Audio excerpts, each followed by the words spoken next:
From a big event on the National Mall, President Trump is holding a rally to kick off the Great American State Fair. This is the same event that several musical guests were set to perform. And Katie, what are the crowds like there? A few moments later. Now the largest producer of oil and gas on earth, larger than Russia and Saudi Arabia by far combined. Sure, we have an ongoing war, an affordability crisis and crippling healthcare costs, but the real problem that needs addressing is crowd sizes at Trump events and whether or not people stayed to the very end. Donald Trump just posted on Truth Social claiming that 45,000 people were at his rally last night on the National Mall.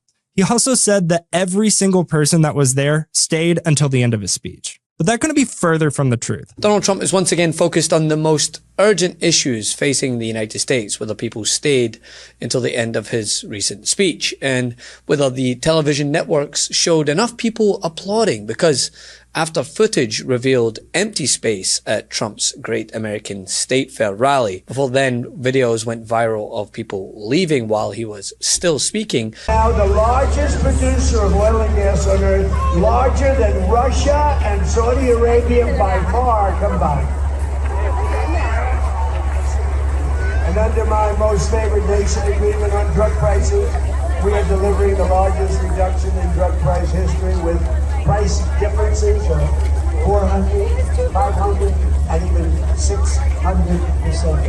Who would think that if you took down 0.5%, somebody said you would... Trump, of course, went on to Truth Social and insisted that everybody stayed until the end. Don't believe what your eyes are telling you. Because, of course he did. Donald Trump can tolerate war, he can tolerate chaos, he can tolerate international humiliation. But an empty chair or open space at his rallies, that requires an immediate presidential response. The Daily Beast reported that shortly before Trump appeared, the cameras showed significant empty space on the National Mall. An hour before the speech, the grassy area was reportedly only around half full. Footage later then showed attendees moving towards the exits while he was still speaking. A reporter at the event posted that the crowd had, quote, really thinned out after Trump began. In the Truth Social post highlighted after the event, Trump insisted that everyone stayed until the end, which to me, that tells you that he saw the videos and so he had to work on the alternate facts at hand.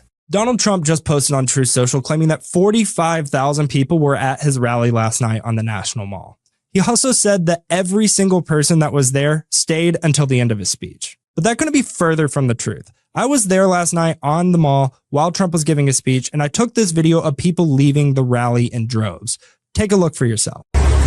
And under my most favored nation agreement on drug prices, we are delivering the largest reduction in drug price history with price differences of 400, 500, and even 600%. Who would think that? Trump's claim that 45,000 people were there for his speech last night is a massive overestimation. Take a look at this picture that I took while Trump was still on stage speaking. Does that look like 45,000 people? Because it sure doesn't to me. Let me know your thoughts on this. Do you think Trump's telling the truth about the crowd, or does the video evidence tell a different story? To me, this is an extraordinary glimpse into the man's priorities. He was standing in the National Mall to mark America's 250th anniversary. And again, his thoughts, as they usually are dominated by popularity and crowd sizes, not the current state of affairs in the country that he should be speaking to. And then the Wall Street Journal had a report that Iran is definitely stuck on charging for ships transiting through the Strait of Hormuz, and that they're planning on making billions of dollars by doing that. And suddenly oil reversed and went higher. So that piece of inflation is still affecting consumers, considering before the war it was $67 a barrel. And we got inflation numbers today, the PCE, and they matched, but there were some pretty worrisome questions there. I mean, you started to see that year over year, up 4.1% for the headline. And that's not good. Again, that's really, really high compared to what the Fed would like it to be at, which is 2%. Year over year core was certainly a match. I believe it was. No, actually, let's see, core 1.6%. That's capital expenditures for durables. So, you know, the PCE, I just think at 3.4% was a match, still too high. But it's not a new fixation either. Trump's presidency effectively began with a lie about crowd size. After his 2017 inauguration, the administration falsely claimed it had drawn the largest audience ever to witness an inauguration. That dispute produced the famous phrase of alternate facts, and also established a very childish pattern that emerges. Trump saw photographs comparing his audience with Barack Obama's, and the images showed that Obama's crowd was larger. Trump just could not grasp that, so they attacked the photographs, attacked the media, and sent officials out to defend an indefensible claim. 9 years later, here we are. He is still arguing with empty space on the National Mall. Heavy-duty machinery that keeps our economy rolling, our factories moving, and our industries growing all across the nation.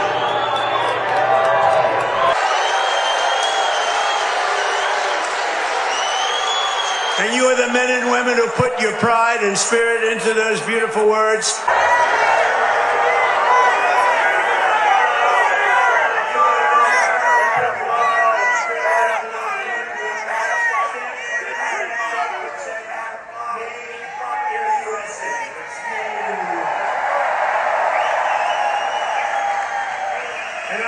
And the thing is, crowds matter to Trump because he treats visible attention as proof of legitimacy. A large crowd means he must be loved. A cheering crowd means that he's powerful.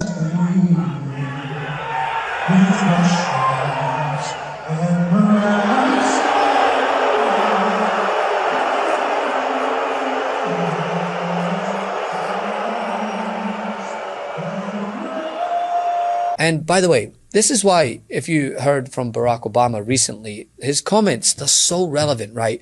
He discussed how Trump is obsessed with him and how strange it is. He joked that he has a suite in Trump's head. Serious point was about focus. Obama said that when he was president, he didn't have time to worry constantly about what his predecessor was doing. Then Obama hit the nail on the head. He said that Trump's behavior suggests somebody who is not focused on the American people or the job he is supposed to be doing. You got to ask him what it is that the obsession? The obsession. I know what it is. I obviously, have a room in his head. Rent free. You do everything with grace. A suite in his head. But the thing about it is that was always clear to me. Look, first of all, when I was president, the last thing I had time to do was worry about what somebody said, or what my predecessor did. Mm-hmm. They're gone. I've got work to do. You locked in. It's hard to describe if you're doing the job right.